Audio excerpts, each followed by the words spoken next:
What's going on?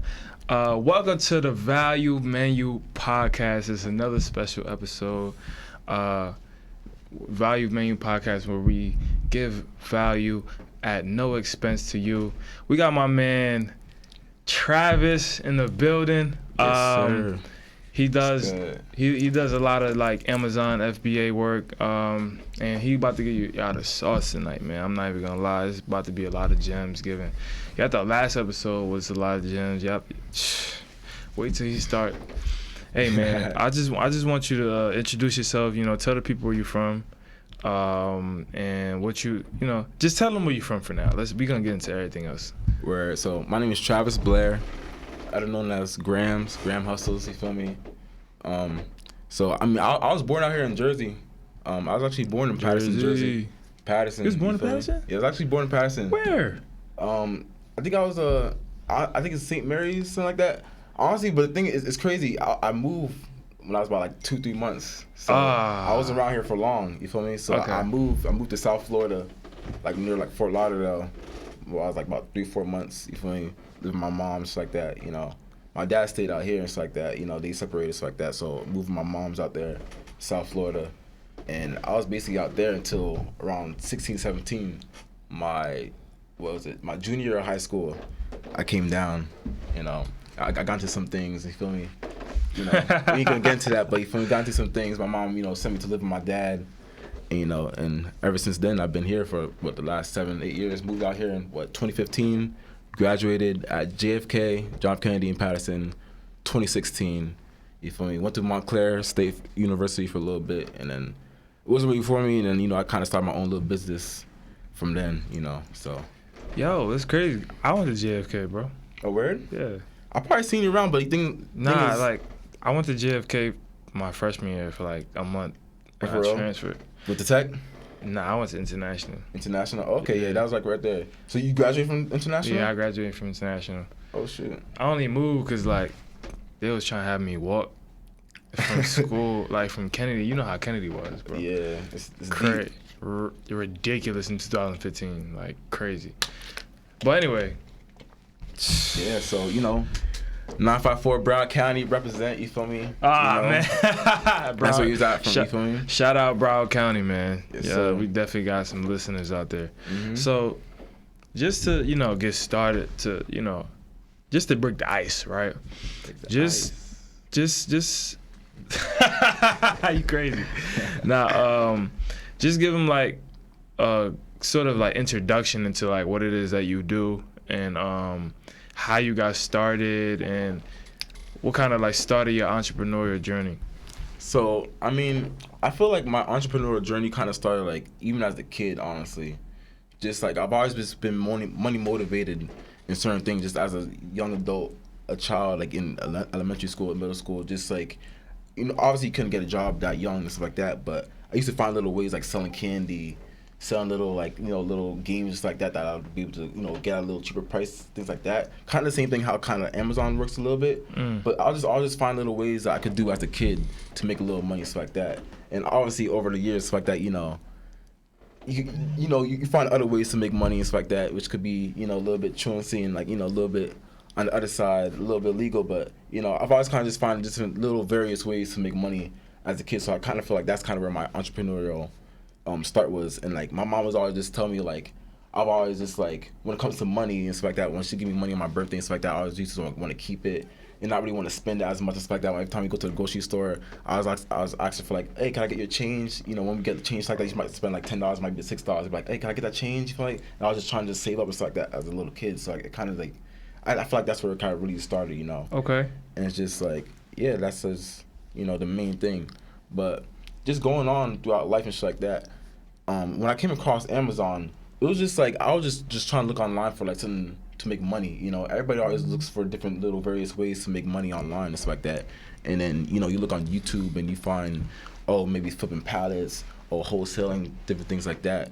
And one thing I just kind of catered to was just like the Amazon marketplace, because we all know with Amazon it's like the largest growing online marketplace for anything you could want. Convenience, groceries, appliances, anything you really want, you can find on Amazon nowadays. So I just saw that opportunity, and just try to see how I could really get into it. And honestly, a lot of people don't really know how easy it is to get into Amazon, because you can really start with $50, $200, anything like that. There's no big barrier to entry, because you could just find one little item like this. This is probably something that probably sells on Amazon. You could find this possibly at another store for maybe $5 and might sell on Amazon for $15, and then you could go make a profit. Yeah, close to anything. So it's anything, because on Amazon you could get anything, literally anything you think of. You could search it in and type it, and it's sold. And the majority of those things, they're not all sold by Amazon. The majority, about 60 to 70% of items that sold on Amazon are sold by third-party sellers, which is what I am. We're offering a service from basically products that we could source and stuff like that from different companies, whatever it may be, and then we offer it on the online marketplace at our prices. And then if it's basically accustomed to whoever wants to buy it at that price, then to purchase it, and then we get it to their house within 2 days. Okay, so basically, when I look up on Amazon, I look up like one of these. It could possibly be you sourcing that product. Yeah, that's basically what you're saying. Exactly. Right. Okay. Now, obviously, like you have like the Amazon Echo, and like Amazon has their own brand of products and stuff like that. Like they only sell, but the majority of certain things, a lot of other people sell it too. Okay. So just for the audience, I just want to get real I really want to get really specific when it comes to this, right? Because a lot of people don't know that this is even a thing, or this is even a way to make an extra income. You get what I'm saying? So from start to finish, right? What's the process like, and where are ways that people can get in? Like, is the barrier of entry different in certain products? Like, what's the process like? All right, so I say, so there's different processes and there's different models, different business models that you could approach Amazon with. So the main, I feel like the main myth and the misinformation that's put out there, especially when it comes to YouTube, when people look at Amazon FBA and stuff like that, is geared towards private label. And private label is when you basically find a manufacturer. Most of the times it's from China or India, like some of those other countries that manufacture product. You'll go over there and source a product for a cheaper price, and then you'll sell it on Amazon. Now, you could possibly make great returns on that. That market is oversaturated in certain areas, and I wouldn't recommend that for an entry-level seller, because the barrier to entry with that is way above the barrier to entry if you were starting at a smaller level. So with that, you usually need to, first of all, probably put maybe $2,000 to $3,000 to get the product itself with shipping and everything like that from China.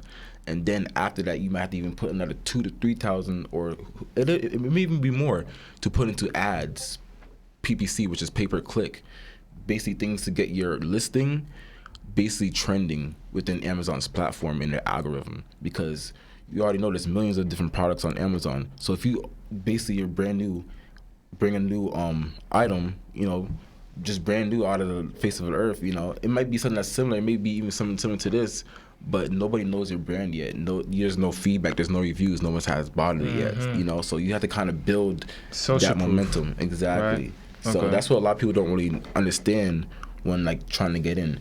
And how I kind of started, I didn't really have too much money. Honestly, I was working at Whole Foods, still working, a regular part-time job, just trying to find, little ways I could use some of my savings that I had to, kind of make it double up or invest a little something, So what I really started is, I used to go to thrift stores. So in Patterson, where I was still living at, you have probably maybe like 3-5 different thrift stores and little antique shops, and just little like plazas and little shops you could go to and find different clearance items that are donated, things like that. So I took advantage of that, because I actually had one that was maybe less than a mile away from my house. So I would actually just walk there and just see what they had. And usually when you research selling on Amazon, one of the main things is that's basically brought to you, it's like that approach to you.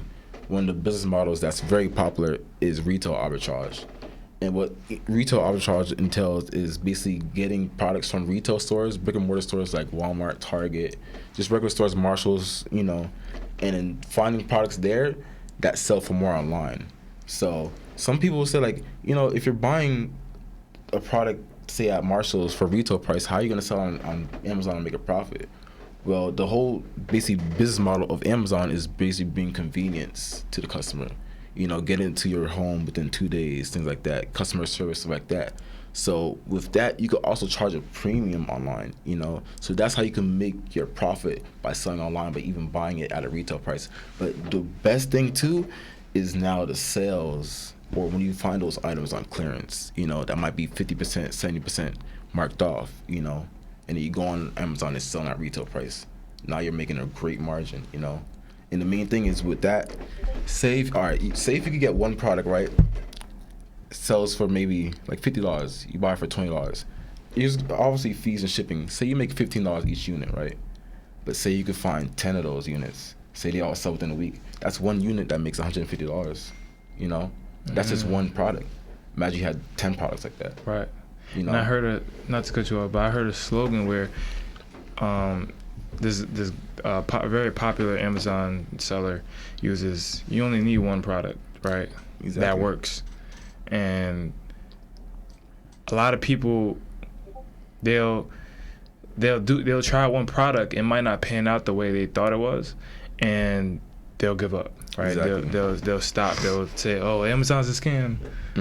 Jeff Bezos don't want me to win." Exactly. Right? Yeah. I feel like people, when it comes to that, it's like with anything, any type of business, you know, there's trial and error that's included, you know. You have to see what works and what doesn't work. And most of the time, it's not always going to work on the first try, you know. But the main thing with any type of business and any type of entrepreneur, any leader, you have to just keep on going, you know. You can never just, like, settle for, you know, L's or anything like that. I feel like L's, it's not really a loss. It's mostly a lesson, you know, because you could learn from that loss. And then you basically attribute it to whatever you're doing and then try and make a, you know, better impact, you know, and try and go at a different angle. You feel me? So... For sure. So, okay. So I know that you said that you talked about retail arbitrage, right? What other models? So you talked about retail arbitrage. You talked about private label. Mm-hmm. Is there another model? Yeah. So there's like 4 main models. So let me let me label them out. So the main thing, the main popular model that I'll go towards is retail arbitrage. So that's the more lower cost of entry. You know, you could basically go at your own pace how much you have. If you want to have, you know, beefs to $10 to buy one product, you can even start with that. You know, anywhere from like $50 to $100, you can start with retail arbitrage. And then they have online arbitrage, which is the same thing as retail arbitrage, but instead of actually going to a physical store like Marshalls or Walmart, is going on the online website. So you might go on Target online, you might go on Walmart online, you might go on JCPenney's, you might go on Macy's. There's different stores that you could go on online. And they also have, you know, it's an online marketplace, so you have millions of different stores that may not have an actual physical address that you could purchase from. And a lot of those same products that have their own store are also sold on Amazon too. So that's how you could take advantage of online arbitrage. And the one thing that also plays account to that is using certain little things like this little gem, getting Rakuten. So with that, you get the cash back. Wait, say that one more time. I don't think they heard that. Rakuten. So Rakuten is an online platform where you could basically get cash back on, you know, basically daily purchase that you make it. So you could make anywhere from like 5 to 8% cash back, you know. So that's basically just free money, just basically investing into your business, stuff like that. So, you know, that really plays a big part in this like online sourcing. So we have retail arbitrage, which is going to physical stores, online arbitrage, which is basically going online. Then we have wholesaling. Now, wholesaling is on a larger scale. Now, wholesaling is basically when you get products from distributors. So say maybe you might go to like Coca-Cola, right? You'd be like, all right, I might want like 15 cases of this brand, right? So you basically, you know, order from Coca-Cola and they send it to you and then you sell like that. So that's wholesaling, getting things on more of a bulk end, but also building a relationship with that distributor, you know, to basically get your desired product and stuff like that. So that's wholesale. And that's when you, honestly, if you get into wholesale, that's like when you can really like outsource the Amazon and really like upscale like it's limitless at that point, honestly. And then, you know, then the last thing is like what I'll say is private label, which I explained at first, which is basically, you know, finding a manufacturer, usually overseas, making your own product and then selling it on Amazon. Sometimes it doesn't even have to be your own product. You could even get like a similar product that's already selling on Amazon and just get something like similar to that, maybe enhance it a little bit, maybe add maybe a different color variation, or maybe add like a little second item with that. So maybe you have this holder right here. Maybe you might bundle it with this coaster. So you can do things like that too. So those are the 4 main models, I would say, to Amazon. Okay. So, and which model? Well, I guess most of them, you would have to keep the storage in your home if you don't have a fulfillment center taking care of. Yeah, let me actually detail that too, because a lot of people get a misconception about Amazon. So Amazon FBA, so the FBA part is basically fulfillment by Amazon. Right. Now, that's not the whole platform. Amazon, it's basically Amazon. You're selling on Amazon, but the main service that they offer to sellers is basically fulfilled by Amazon. That's when Amazon Prime comes to play, when they actually handle your customer service for you and stuff like that. So that's the main benefit of actually using Amazon FBA, because you can send in your products that you're selling, selling to a warehouse. We have warehouses that's being built all over the country, even overseas. Amazon warehouses, they're getting so much real estate nowadays. So you have warehouses all across the country, and you're selling your products into those warehouses, so they're being shipped by the warehouse employees that's there, and they're being delivered by the warehouse employees in that area. So that's one way that just outsourcing and sending your products through Amazon FBA is a big benefit too, because you could get to a point where you don't even have to touch any of the product. It's basically clean on your hands. You can even get like a fulfillment center where they you ship your products. Say you're doing online arbitrage, you send your products straight to that fulfillment center. And another gem I'll tell you is you can find no tax states such as Delaware, and send your products to, say they have a fulfillment center in Delaware. You can send your products to a fulfillment center in Delaware and get no state tax on those products. So say if you're spending $50,000 a month, so how much you're spending in taxes? If that was no sales tax on that, if you're doing it in a different state, you're saving a tremendous amount of money. And you're getting cash back from the purchase. Exactly. So you're compounding those. You're compounding the cash back and the savings for the no sales tax. Okay, so if you're not using Amazon FBA, what is the other choice? So if you're not using Amazon FBA, you could store those products at your home. Whether you have a garage, or just store some products in a room, maybe put in a little bin, stuff like that. But obviously, as you grow your business like that, you're gonna need more space. So you don't always have to necessarily go towards Amazon FBA. You can even get your own personal storage too. I've even seen certain Amazon sellers where they get to a point, they grow so much where they get their own warehouse, opposed to actually sending their products into Amazon FBA. So they utilize their own warehouse and stuff like that. Because they have so much products and stuff like that, they're selling it out and stuff like that. It makes more sense for them, to get a warehouse and stuff like that. So. Okay. All right. That's Amazon. It sounds like from the basic concept of it, right, is you're either creating a product or you're finding a product that already works, right, and you're putting it on the Amazon marketplace, and you're essentially adding a premium to it. Yeah. So would you agree that most consumers pay premiums on most of the products that they buy? Honestly, they do, because even if you go to a regular retail store like Walmart, you're still paying more money than what is being manufactured. So yeah. For sure, but sometimes people are paying double that, like two premiums. Yeah, it's limitless, because you don't really know their actual, manufacturing costs and stuff like that. Sure. So you don't even know exactly how much you may be overpaying. But yeah, mostly everything that's offered on Amazon is usually at a premium, and sometimes they do have certain things, certain discounts that are heavily discounted. Now, I'll do one thing. Actually, recently I've been sourcing online recently, and it's crazy because I actually just came back from vacation. And the most beautiful thing about Amazon really is like you could do it from anywhere as long as you have a phone, tablet, and an internet connection.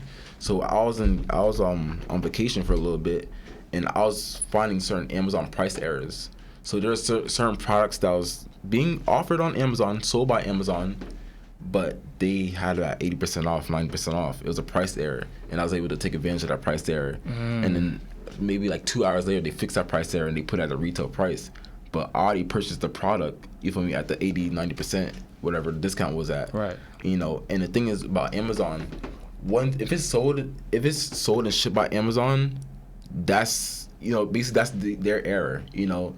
So they can't really fix that. They can't just like, I mean, sometimes they can cancel your order, but obviously, you know, with Amazon, everybody knows, you know, people getting free returns, all types of stuff, because, you know, the customer service at Amazon is just exceptional. They don't want any bad reviews or anything like that. So they just like, they're always usually in favor of the customer, you know, so they'll give those full refunds, things like that. You don't even have to send the item back, stuff like that. So a lot of people take advantage of that. So that's one thing that's like, you know, a big thing that a lot of people do, just with the Amazon customer service in general. For sure. Damn. Sounds like there's a lot of opportunity. Honestly, I feel like Amazon is limitless because it's like, it's all about how you want to go. You can start at a small scale and just make like a few $100s a month if you want to. Okay, so what would you recommend for someone trying to start? They're hearing this interview, right? They want to start. They're interested, right? They're interested in getting to do Amazon. What's that first step? Because I know that you have to set up a store and things like that, get verified, whatever the case is. I know you can't just start selling today. So I mean, honestly, no, you could get started selling today. If you're over 18, you got a valid U.S. license, you know, you live here, you can get started today as long as you're over 18. If you're not over 18, ask someone that's 18, ask your parents like that to help you get started. But you can start today. All you need is a valid U.S. address and be over 18, and then you can go and sign up, you know, and then you can start your account. Now, they have two types of different accounts though. They have the free seller account, which is you pay per each item that's sold. I believe you pay $1 for each item that's sold. And then they have the $40 premium account, which is where you're able to use the features like Amazon FBA. You're able to get buy box. You're able to get basically more features than the regular free account. And it's only $40 a month, you know, and you get all those perks and advantages, you know. So that's basically it. If you have $40, you can start today. And everybody can have $40. If you don't physically have $40 right now, there's other ways you could get $40. Talk to Moses. The credit, you know. Right. You could get a credit right now. You know, you get a credit card right now. And at least, you know, you'll start you off with at least $200 to $500. So you can't never say like, oh, I don't have enough money, I can't do it. There's always a way. And that's the main thing when it comes to anything as far as entrepreneurial and stuff like that.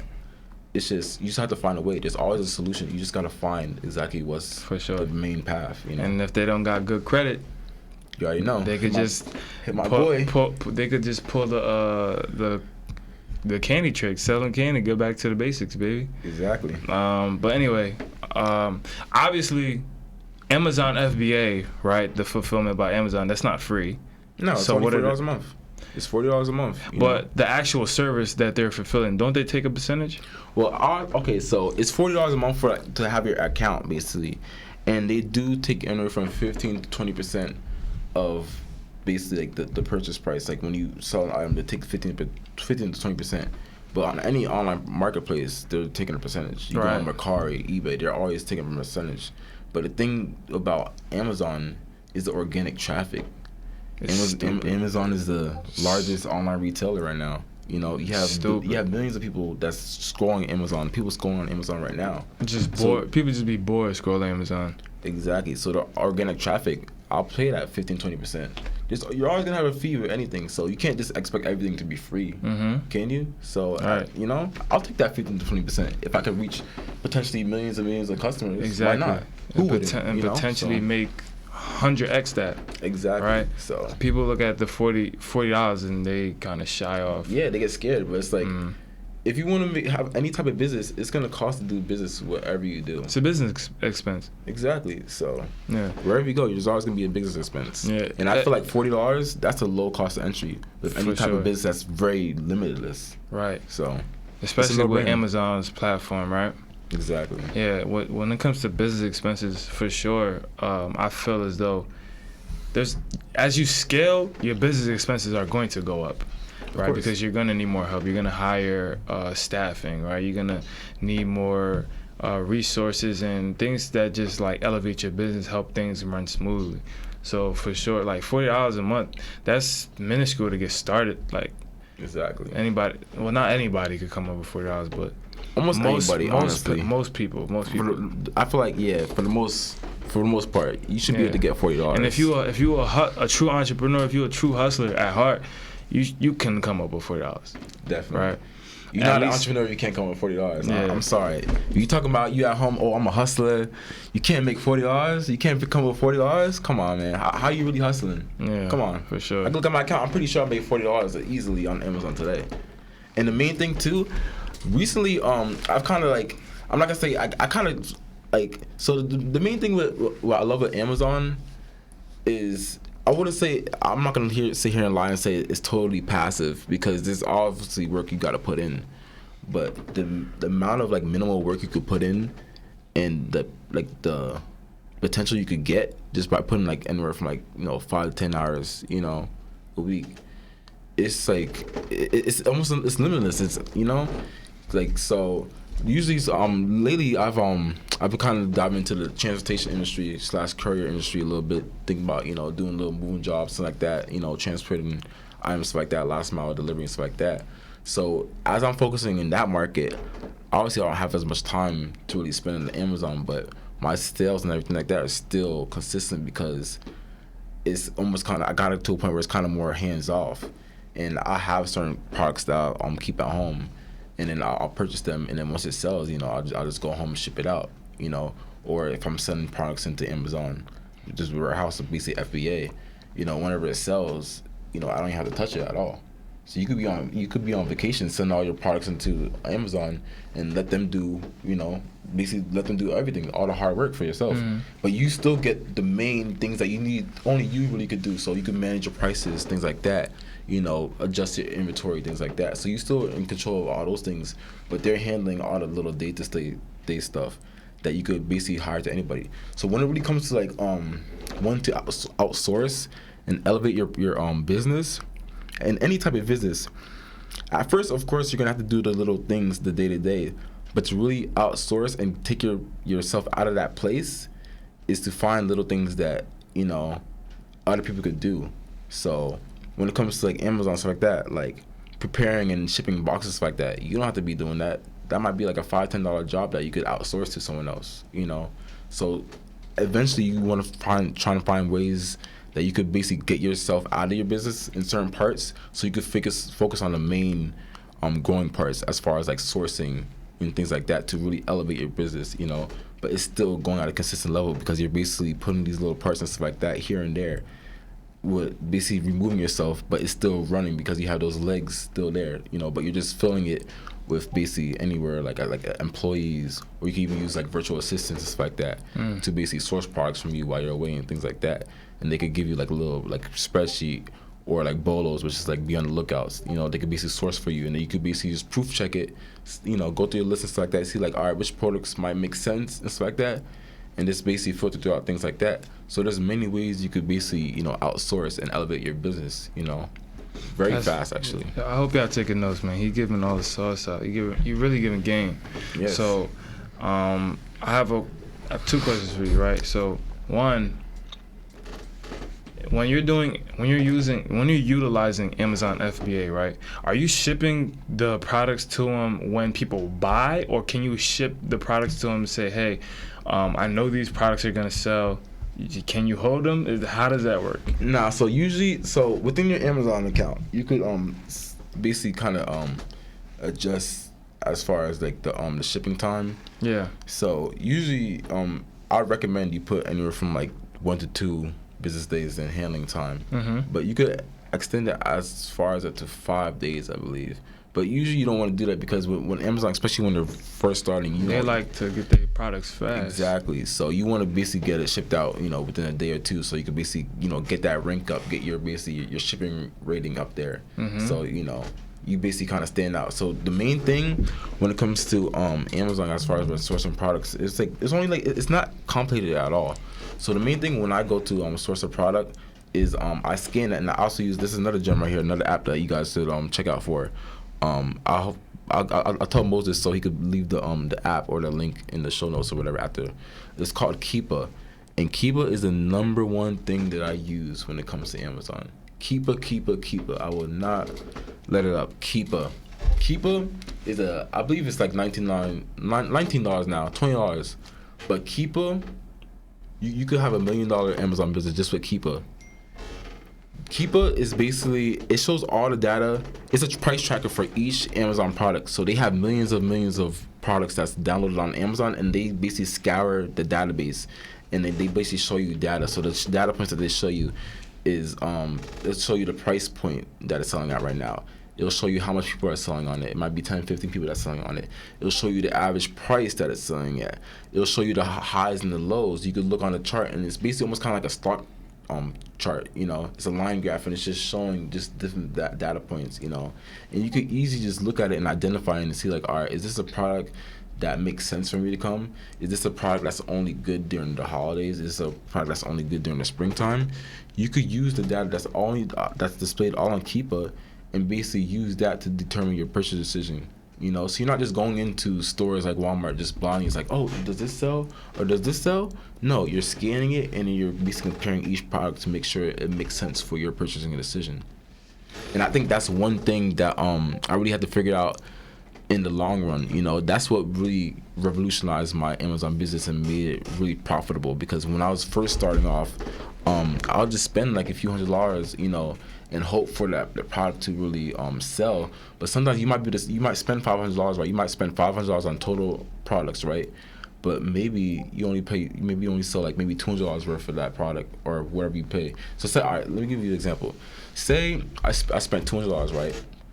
And the potential profit from that $200 spent might be $500. All right. So say within that first week, I make the sales and I get like $100 profit off those sales. Yeah. The main thing why I messed up in the beginning is sometimes I'll source some product that wouldn't sell as fast. So sometimes you might have some product that, like, a portion of the money you spent that sells fast, and you might have some products that's staying, that's basically, you know, sitting there maybe like 2-3 weeks. So that's capital you put into the, you know, basically that you spent into it, and like you don't get that back as fast. So that's one thing that kind of messed me up, is not sourcing efficiently in the beginning. But once I learned how to source efficiently and be able to consistently get products that I know is going to sell within a week or two at this price point and it makes sense for me, that's what really revolutionized my business and made it more profitable, because I knew exactly what I would do. And the main thing was just Keepa. I wasn't reading the Keepa chart right. But as I really, you know, looked at the identifying price within Keepa, like I mentioned before, once I really understood it, it just changed everything, and I was able to efficiently, consistently source good, profitable products. So Keepa is how you find your products, basically. Yes, that's the database I use. Okay, so for those that are trying to get into the Amazon business, definitely looking to investing into Keepa. That's actually $20. That's $40. That's $60. You in the hole. We at $60 right now. So $40 for your account and then $20 for the Keepa, and you could really just start that as your foundation for your business. Obviously, like as you get more involved, stuff like that, there's a little more cost like that. You might want to get like a repricer that, you know, automatically prices the units for you and like basically makes it competitive and stuff like that. So the main thing I also add into, I want to talk about the buy box. So the Amazon buy box. So when you go on the Amazon page and you're looking at any products like that, when you see that product, you know, it show you the price and everything like that, that's basically the buy box. It's nothing that's complicated and stuff like that, because a lot of people are kind of like, when they hear buy box, like, what is that? So the buy box is basically that product, and then you get that price that's right there. And usually that price is basically the most convenient price for that customer, usually. So the buy box could range between different sellers, basically, but whoever has the buy box, whichever seller has a buy box, their product is basically there to purchase. So you might have 10 sellers on there, but whoever has the buy box out of that seller is gonna get the first sell.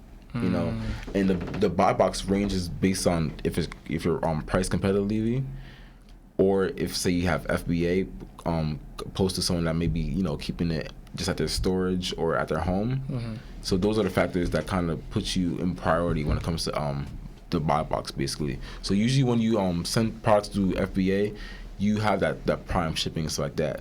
And if you're priced competitively, you'll usually get that buy box between other competitors. So basically you'll get that sell, you know. Okay. So what are some... All right, so what profit margins you like to look for? Well, honestly, so when it comes to profit margin, obviously, you know, you like those 100x's, 200x's, and stuff like that. But I usually tend to go from anywhere from like 30 to 50% what I try to source when I'm doing like retail arbitrage, because when I'm doing retail arbitrage, if I'm going to like Walmart, stuff like that, Target, I'm usually looking for clearance items, things that's like, good items that's like at retail price, but they're having a clearance, so it might be like 50% off, stuff like that. And then once I sell online, I can sell at retail, or even like the little premium that's on top of the retail. So I usually try and look for anywhere from like 30 to 50%. But also sometimes with that, you might not always be able to consistently find 30 to 50% products all the time, but you could easily find 5 to 10% profit margin products, But the volatility with that, you might be able to have like sell maybe like 1,000 lotions. If you're getting a 10% margin on that, if you're spending $1,000, that's $100 right there, and you can keep on doing that over and over, until the scales. Exactly. So there's different profit margins that you could basically aim for, but it also just turns about basically the volatility. So of course I like to make 40 to 50% margins, but if I'm only making it 4 to 5 times out the week, compared to if I was gonna have like maybe a 10% margin product, but if I could sell maybe like 50 to 100, it adds up a little bit more. So it all kind of depends. But usually the higher margin products for me, in my experience, has been like more like large like appliances, electronics, things like that. Will usually sell for a larger profit. But they'll sell less. I mean, now it depends. It depends. It all depends. It all depends on the brands, stuff like that. Because you already know you have popular brands like say like Keurig, and say you make espresso, stuff like that. Those are products that people are buying all the time, right? Day in, day out. But you may have more competitors also too. So you might have another 20 people that's selling it. So once it meets your price point, then you can sell it too. So it all kind of depends, Okay. And so are sellers ranked based among like, are they is the ranking based on like performance? So like, say if I sell more products than you and I ship faster, is there like a ranking system, or how does it work? So, I mean, you're obviously going to get priority in certain situations, but it's not really like a ranking. So it's like, all right, you sold the most products here, so like nobody under you can sell more than you, or nobody under you will basically get the buy box or get that sell within that category. It's not like that. So it's basically whatever is more convenient for the customer, you'll basically get that sell usually, as far as with the buy box, So obviously, they'll like to cater towards the the high proficiency sellers and stuff like that.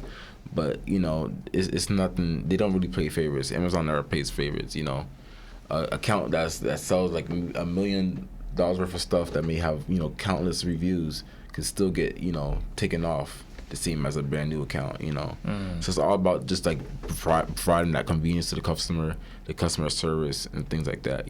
I like that, Amazon. I get a thumbs up from me. Real quick, let's talk about some of the mistakes that you first ran into. I know you touched on one before, like you didn't correctly source products, but like talk about some other mistakes that you probably witnessed other people do, or yourself as well. Right. So I feel like I explained, like one of the major mistakes is like not being able to effectively source products, and that's like the main thing. If you can't get profitable products for your business, then your business is not gonna be profitable, right? So I feel like that's one of the main hurdles. But also just like I feel like just like wanting to go through with like the long term, because with Amazon, like you can make sales of 500 sales here, and maybe 1 week it might be a little bit slower. So I feel like just like just kind of just staying true to it, just knowing the outcome in the long run, and it's like that determination, and that's another thing that basically is built within any entrepreneur, the motivation to keep on going and stuff like that. So that's a main thing that I kind of had to develop over time, that kind of helped me and stuff like that. Just kind of like just wanting to keep going and not giving up, because that's the main thing when it comes to any type of business that a lot of people just give up on. So mistakes like being able to source good products, not giving up, things like that.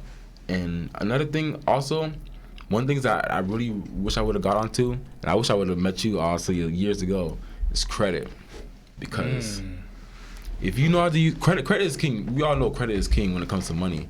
So if you could utilize credit in the right way, just like I said, like if you don't have $100, or if you can't invest $500 or $1,000, what's another way that you could easily try and get that using the right steps? Just through credit, you know. And I feel like if I had the right guidance in the beginning and was able to utilize my credit efficiently, I probably wouldn't be here right now. I mean, I'll probably be here, but I'll be, up, you know. So I feel like that's a main thing too. And a lot of people still don't really know how powerful credit could be and how it can really revolutionize your regular personal life, but also your business too. For sure, like and I love how he touched that and he segued into that, because that's part of the reason why I started this podcast. Like, a lot of people don't know a lot of information, you know what I'm saying? Mm-hmm. And credit being one of the most key factors in financial literacy, right? Credit, if you think about it, right, I always say this, credit is tied into some of the most biggest decisions made by consumers, right? Mm-hmm. Think of it. You want to buy a house? Credit. You want to buy a car? Credit, right? Mm-hmm. You want to get that new apartment, right? That luxury apartment? They're going to run your credit, right? Mm-hmm. You want to get that 6-figure job, that 7-figure job, whatever the case it is, right? They're going to run your credit, and right? a lot of people don't know that, too. You want to get a lot of these high paying salary jobs? Yeah. They check your credit. So they check your credit. Exactly. So just knowing about, financial literacy and knowing about your credit, how to, leverage your credit to even get into business, right? You don't have to necessarily be an entrepreneur to leverage credit, right? You can leverage credit in ways that can gain you additional income while also working a 9-to-5, right? You could just be doing a lot of what these big 7-figure influencers are doing, right? So that's so key, man, because like I really try to like give back the information, give back the value to the people, because like a lot of people don't know about credit, bro. It's 30-year-olds, 40-year-olds, they don't really know exactly. Like, why did my credit go down? You maxed out your card. Like, you get what I'm saying? Exactly. It's like, also, one thing I want to point out too, I feel like some people have like a bad rap for credit too. Yeah. Or, based on like what they're taught about credit or how their parents and stuff use credit, Yeah, it's I feel like it's sickening, honestly. It's sad because like that's taught. You get what I'm saying? That's not like something. That's an mindset that you inherit from parents, right? Especially a lot of Caribbean parents, right? Parents from like the Caribbean, you inherit this. Don't use that credit, boy. Oh, what you mean? You inherit this this negative like attitude towards credit. And it's like credit is so beneficial if you know how to use it the right way, right? Exactly. So, yeah, man. We next episode is actually gonna be about credit. So I'm glad you actually said that. You brought that up. But I just wanted to let's talk about. Do you have any mentors, bro? Like people that you learn from in the Amazon space or anything like that? Yeah. When it comes to the Amazon space, I mean, I definitely have a few mentors. Like there's a few people, even when you first search on YouTube, some like the main headliners of the Amazon space, and like a lot of people that give out great information. And the main thing about it, they give out free information too. Right. Because I'm pretty sure a lot of you guys know, when you guys hear about Amazon FBA and things like that from influencers on YouTube and Instagram, they're trying to give you a course, or they're trying to get you on some subscription to give you all the gems and all the details about how to run an efficient Amazon FBA business. Right. And you don't necessarily have to take that route all the time. So some of the people some of my mentors that I kind of looked at early on when I was getting into the space was like Amazon Reezy Resales, actually, so he's one of the pioneers, and he shows you how to basically start from zero to scratch, going to like little like yard sales. He'll really preach on going to garage sales and getting certain things. He even just out on eBay, going to thrift stores, going to certain retail stores, going to getting certain like in demand items, Pokemon cards or things like that. That's in demand, because you can also sell that too. You don't have to always just find items at a deal, so like that. You could get items that's in high demand, like when the PS5s came out, certain NBA cards, stuff like that. Those are all things that you can sell online too and make money off of. So it's kind of limitless. So like I'll definitely say, you know, Reezy Reso's kind of had me some influence and kind of guided me in the beginning. Richie Hustles, you know, definitely showed me little things. But honestly, like you can really just go on Amazon. I mean, on just search Amazon FBA, Amazon retail arbitrage on YouTube. You'll find a lot of different mentors that, you know, kind of show you different models exactly, and exactly how to efficiently operate within that model in Amazon. Yeah, because like a lot of people don't know how powerful YouTube University is, right? Because like, and another thing, like I hear a lot of like other influencers say, oh, YouTube is full of like fluff. You're not gonna learn anything. You're gonna be scrolling through YouTube videos for an hour, 3 hours, 20, whatever the case is, and you're just gonna be learning the same information. I feel like those are the type of people that's trying to get you to, like, invest in my course and this, that, and the fourth. You're not gonna learn anything on YouTube. I sell information that's not on YouTube. You can't find it on YouTube. They basically try to make it seem like they're a prophet. Like they're the only person you could go to you know, be successful in that space. You know? So, but that's obviously not the case, because me personally, I'm a testament to that. Like I literally learned photography on YouTube. Really? Yeah, I literally learned photography and I made 6 figures in a year on YouTube. Really? Yeah. Wow. So like, YouTube is definitely you can definitely learn a skill and run it up on YouTube. It might not be every little detail. They might not walk you step by step by step. When you get to a certain level, yeah, of course you're gonna have to maybe invest. Not maybe, you might have to invest into a mentorship or a course that's for high level, like, you know, or intermediate or high level in your field.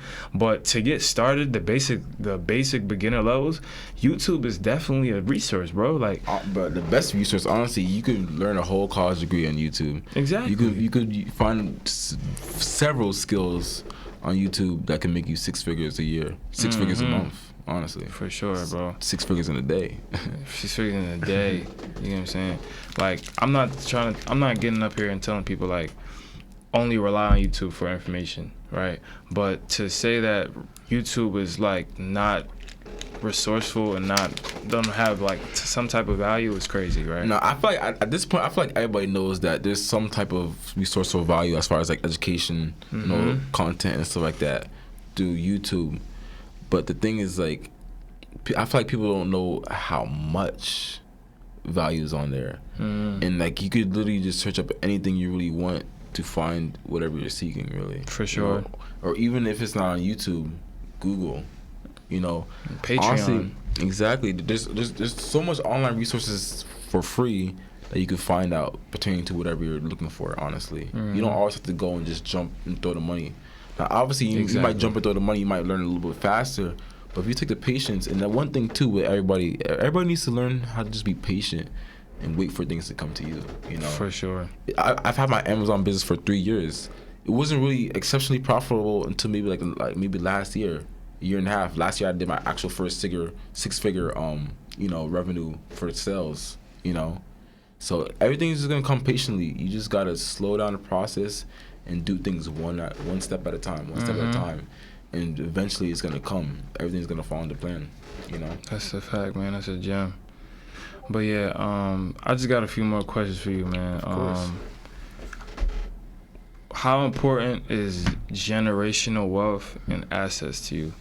Honestly, generational wealth and assets, I think that's the most important thing to me, honestly, besides family and things like that, because generational wealth is just, it's so powerful. You see it just in everyday life. It may not even be in everyday life, because a lot of people don't even really even see the value, and that's why a lot of people are kind of stuck in their ways, because they don't even see another alternative route to their life. But when you look on the media and see all these powerful families and organizations like that, how do you think they got that powerful? Because through years and years of generational wealth, assets, you know, income driving machines and vehicles and things like that, real estate, stocks, stuff like that. Generational wealth is the main word is generations, years and years. You know, through kids, through your middle-aged parents, your grandparents. You know, it flows through years and years. So it's very powerful, you know, and just what it could just set for your life and for your family, you know. it could take one person, just like me and you, to set up our lives and our families for years and years to come. That's the goal. Lives for our grandchildren's grandchildren. That's the goal. So that's very empowering. It's very important because it's just like how impactful it could be just for your present family, but also your future family and for those people around you and stuff like that, you know. So it's very important to me. For me, it's like I want to be like generations down the line. I want to be like yo, he's that one that did it all for us. Like he's the one that he's the trendsetter in the family. Like Exactly. he started this. You know what I'm saying? Like we think like that. We're here today because that's my goal, man. Like I just want that for my family and like really put like it's never been anybody in my family to make over even close to 6 figures. Really? Right? And me and my sister, right, has done that. So we're doing pretty good as a second generation to come to, actually as a first generation to come to this country, right? I feel like you guys are paving that way for the next generation to come. Well, like my parents came here making minimum wage, right? Now we here making 6 figures. The next generation gotta at least touch a milli. Word. That's how I'm coming. You get what I'm saying? That's how I want my last name. Actually, forget the next generation. I'm touching 7, right? But to saying starting off, to be in this family, you gotta say shit. Nah, hold on. I want to do one thing. Actually, I want to ask you a question. Actually, when it comes to that, talk to me. So, just like you just explained, like, you know, you're one of like the first in your family to make 6 figures. Yeah. How did that change? Like, how did that like open the eyes of your parents when they see, like, you know? Oh my God! So I know that's very different. So first and foremost, I am of Haitian descent, right? Both my parents are Haitian. They came here in 1992, right? So obviously, when people come here, right, and they're not from this country, and they're from a third world country, and you know, obviously a place that doesn't have many resources, it's obviously less beneficial, or not beneficial, like less financially prosperous than the other country, right? They're gonna come here with a certain mindset, right? They're gonna come here and be as strict as possible, be as like, you know, tunnel vision as possible. And for us, what she wanted was very simple, or what they wanted was very simple, right? Go to school, get a nice job, work, retire, have a nice family, right? You know, the basic American dream. Me, I wanted that for myself too until about high school, right? It started shifting for me, right? And like I started to see it form. So it's like, okay, I'm starting to break out of like what my parents wanted for me, and I'm starting to want something for myself, right? I'm starting to want a certain lifestyle for me, right? I don't want to be just a regular person to come to this beautiful country and just be regular, right? I want to set the tone for, like I said, set the tone for my family, right? I feel like set the real American dream. Yeah, I want to set the trend. So I'm coming here and I'm gonna be the first 7-figure earner in my family, right? Yes, sir. And when I first started my entrepreneurship journey, my parents didn't believe in me, right? My mom told me to get a job. My dad didn't really care, but my mom told me to get a job almost every day, right? She said, "What are you doing?" I literally quit my job, bro. Like I was an accountant, right? I graduated Rutgers University. I was an accountant. I quit my job. I didn't really know what I was gonna do, but I didn't, you know, just lay around and wait for stuff to happen. I put my foot down and I really busted my ass to you know, form my business. And once I built a clientele, I started upping my prices, and that's how I made my first 6 figures my first year in business, bro. Really? In the pandemic. And that happened the first year? First year. In the pandemic, I was hustling, bro. I was grinding. So, and I didn't even know I hit 6 figures until I was trying to apply for apartment in Atlanta. And I was showing the lady my bank statements, and she was like, "Oh, you definitely qualified for the X, Y, and Z apartment." But at this time, my credit wasn't good, so that's what got me into credit. You get what I'm saying? I had to use my father for credit, and I was like, damn, I don't want to. You get a cosign? Yeah, I didn't want to have him co-sign for me. Like, you know what I'm saying? That's what started my credit journey. Okay. So I got my credit right, and then boom. So to answer your question. So like at that time, did you have no credit? Was like the history or like just like bad credit kind of? I had horrible credit. Horrible credit. I had a 540. Damn. So it was horrible. So that's what led me down the journey to like, you know, go ahead, fix my credit, educate myself. And I learned so much, and I learned how it's so easy to fix your credit, right? Mm-hmm. That's why I like to educate other people. I don't really like to repair credit anymore. I like to educate them and say, hey, you can do this yourself. Why are you paying me $1,000 to fix your credit? You could do it yourself. Right. You know what I'm saying? So I'm big on the education aspect. I don't really like to repair, and people are impatient, so I don't really like to. No, I feel you. No, but that's really powerful. I feel like, you know, giving out that information for free and, you know, giving out resource, because like, you know, that's a lot of things. A lot of people out here, you know, charging whatever you for. I give out gems for free on my Instagram. If people take what my book is $50. Right. Are you gonna pay me $1,000? You gonna do it yourself for $50? Which one? 50. Hell yeah. You know what I'm saying? And I had somebody say, yo, just charge me $1,000. Really? Like, all right, bro. I'll charge you. I'll take it. I'll take it, yes, sir. But yeah, just to wrap up, bro, I just have 2 more questions, right? What's your goal in 5 to 10 years? Honestly, my goal in 5 to 10 years, I mean, I've always just like had that business mindset, but, you know, I want to build various self-sufficient businesses that, you know, are passive or require minimum work. Yeah. You know, and I want that basically to live my, like, basically, you know, carry my lifestyle and stuff like that.